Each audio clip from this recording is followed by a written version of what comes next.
we have, I don't really heard that. Maybe my thing is off, but are y'all ready to worship this morning? Can y'all hear me? Check 1, 2. All right, good. So we have a new song this morning that we're going to be sharing with y'all that's kind of been on our heart for a while, and we practice it, and it kind of shows an attitude of worship that's found in Luke 19. And we have this image of Jesus. He's walking to Jerusalem, and everybody that's seen his miracles and knows who he is praising out to him and saying his praises and worshiping him and saying, "Blessings on the King who comes in the name of the Lord, peace in heaven and glory in the highest heaven." And they're saying these things, and the Pharisees come, and they say, "Teacher, rebuke the followers for saying things like that."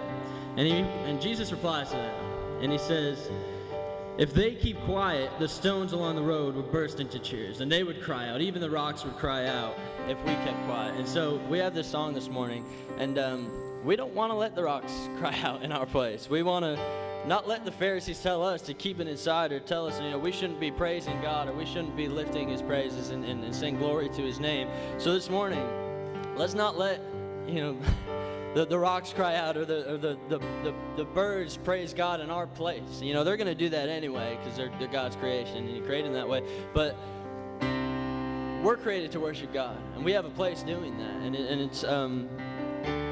it's an experience that's unlike any other. We talked even about last week how close to heaven we get with worship. And why would we want to give that up to a rock?